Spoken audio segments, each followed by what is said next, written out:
Hello, very good morning sa atong tanan. Nanasan ko'y ipalanog nining sayo sa kabuntagon. Ining adlaw nga Miyerkules sa buntag. Atong basahon ang palang kasulatan mga igsoon.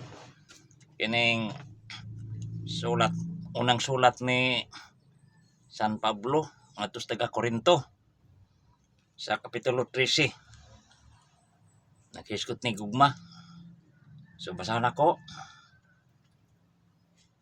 Mahimo nga makasulti ako sa naglain-laing pinulungan sa mga tao o bisan sa mga anghel apan kung wala ako'y gugma samara ako sa masaba nga agong ug sa piyang-piyang nga nagtagingting bisag may hiyas ako sa pagwali nga dinasig o makabaton sa tanang kahibalo ug makasabot sa tanang tinago bisag may pagtuo ako nga makapabalhin sa mga bukid apan kon wala ako'y gugma wala ako'y kapuslanan.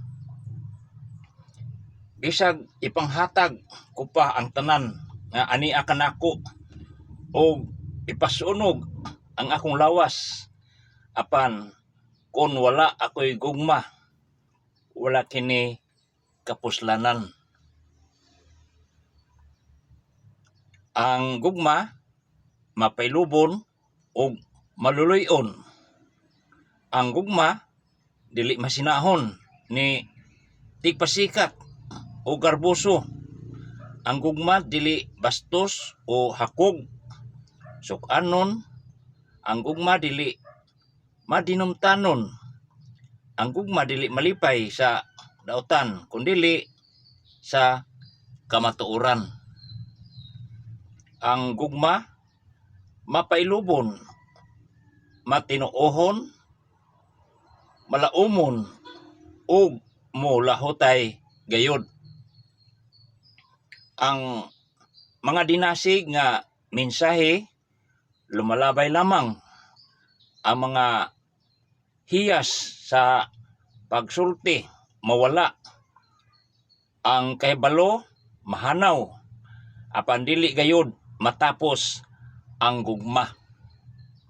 Kay ang atong kaalam o dinasig nga mga mensahe dili hingpit apan kun ang hingpit moabot na katong dili hingpit mawala. Sa bata pa ko ang akong sinultihan pagbati o panghunahuna binata apan karon nga hamtong na ako dili na ako magbinata. Ang atong nakita karon sama lamang sa hanap nga panagway diha sa salamin apan unya maklaro ra unta gayod nato ang tanan.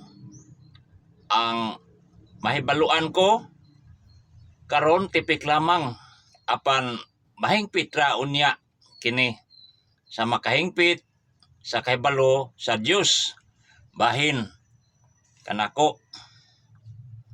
Pagkakaron kining tulo magpabilin pagtuo, paglaom o gugma apan ang labing dako nini mao ang gugma.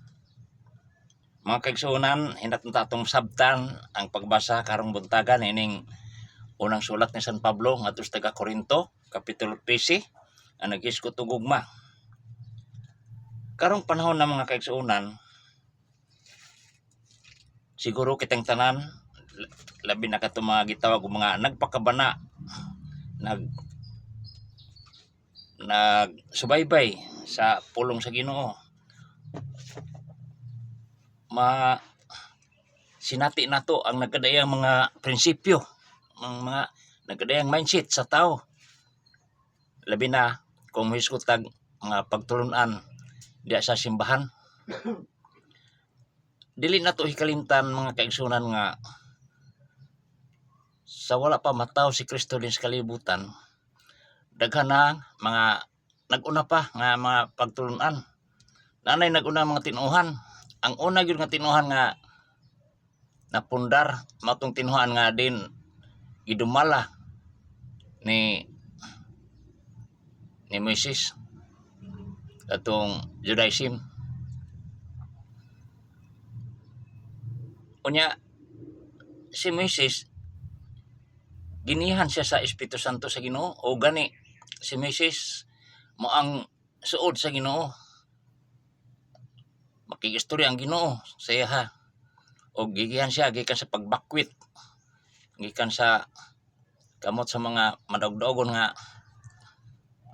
paghari-hari dito sa Egypto. Gipabakwit sila, gipalabang pa gani sila atong dagat nga mapula, o tungod sa gawom sa Dios ginamit ang sungkod ni Moises. Tungod sa dakong gugma giluwas na ang katawhan, pabakwit gikan sa kamot sa hari-hari unon nga panggobyerno sa Egypto nga madawdagon ra kaayo, gipatabok sa dagat nga pula.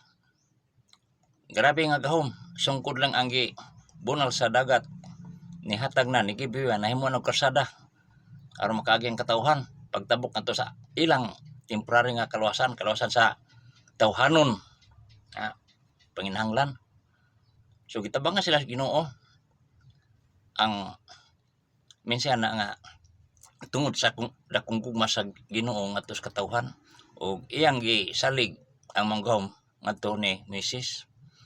Kinsa goy makatuan na nga bisan ang bato bunalan siyang sungkod, nagdagayday ang tubig para masalbar sa kauhaw ang mga katawhan nag-anto sa kauhaw, bisan ang mga kahayupan nasalbar. Kadaghan nila nga nagpanon atong tungura, pero tungod sa gahom sa Dios nga gisalig ngadto kang Moises, nidagayday ang tubig gikan sa bato nga gibunalan sa tungkod ni Moises. Mga 5 ka mga matawag mga karangan pagtulunan gikan na Moises, na Judaism. Basta ang gitukod ni Kristo nga simbahan ining One Holy Catholic Apostolic Church, ikaunom na nga pagtulunan. So layo-layo na mao na nga di malikayan nga ang mga prinsipyo sa mga tao karong panahon na napanunod pa na sa mga pagtuo, mga pagtuluan sa unang mga panahon gikan ni Moises ngadto sa mga naiupat nga nagsunod nga mga tinuhan ni Moises. Kabahin na da si Lao Tzu ang ika-5 nga usa ka insik nga naasay tinukod nga tinuhan. Pero kadto sila sa unang panahon wala pa to marestro sa kay may Security Exchange Commission sa unang panahon. Bisan sa panahon na ni Kristo walay Security Exchange Commission, ulahi na kayo ng maong ahensya sa gobyerno. Muna sa panahon ni Kristo sa ikanom na nga tinuhan na pundar ang gitukod ni Kristo, usara ka simbahan. Pero ang katunda sa atong Ginoo gugma gyud. Muna nga subok kayong pamalandongan mga kaigsunan nga nag-isig barog, isig upot sa baruganan. Excuse me. Asa siya nga grupo karon, asa nga sikta. Unya atong silsil sa atong alimpatakan nga kanang atong mga kaigsunan mong god. Makaingon ko nga sayang ilang masalibutan ang ilang pagbasa sa Biblia nga gihimo nila nga kinaugalingon, kay nganong nagtukod pa man nga na may usa ka simbahan nga gitukod sa Ginoo ug magkay-usa dayta dito. Wala man niingon ang Ginoo nga panlayas mo kay man ka mo kayon sa akong pagdumala. Pero ang mo gawas man sa usa ka simbahan nga gitukod sa atong Ginoo, mao mga toy masinupakon, mga gahig-ulo ug matawag og mga antikristo. Pwede man magpadayon og sangyaw sa pulong sa Dios nga naa sa simbahan Katoliko. Og diha sa simbahan Katoliko wala gyud ko makadungog og ang mga kaparinda bisan ang Pope, ang mga kaobispohan da nagsangyaw, nagtudlo sa katawhan og binuang mga pagkinabuhing dinautan, pulos katarong og pagbulan og grabeng pagsakripisyo nga gibuhat tungod sa mga pag-antos nga gidangatan sa atong Ginoo, mo to'y gihandom sa mga Katoliko. Yatagag dako kayong paglangan, pagsakripisyo tungod kay manig yung nga sundo nato si Kristo sa mga pag-antos, pero di nato matupman nga si Kristo na lang sa krus nga kita pod mga katawhan magpalansang po sa krus murag lisod na natong tumanon. Pero ang mga pag-antos ni Kristo nga pwede tang moambit sa iyang mga kasakitan diha sa atong pag hata og gamay nga mga pagpamalandong, panginulsol ug ipa tigbabaw ang gugma. Mao nang gibasa sa 1 Korinto 13 nga wala jay pulos ang imong mga kaayuhan nga naangkon ni sa kalibutan kung wala nimo ang gugma. Ang lunsay gugma, Dios nung gugma.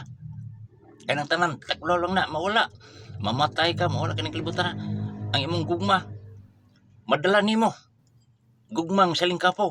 Pero bisag mawala ka ng kalibutan na, tungod kay Dios nung gugma, ang imong nahuptan.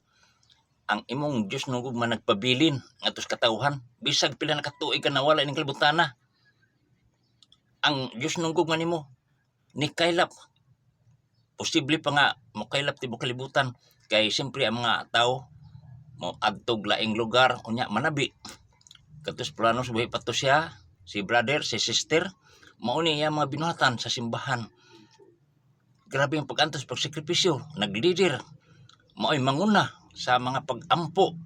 So bisag to na sa layang lugar o kahing abroad ni abot ito ang balita mao na si Fulana o si Fulano Diyos nun kayo, may nampun. Bisag dugay nang nawas kalibutan pero nagpabilin ang iyang maayong ngalan. Ang iyang dakong gugma nga tos katawhan, mo'y ni kailap tibok kalibutan. Ingon ana ang Ginoo nga ang iyang gugma ipabalita tibok kalibutan. Dili kay adunay panagbangi sa matag pundok sa katawhan diha sa pagtukod og lain-lain nga mga tinuhan relihiyon.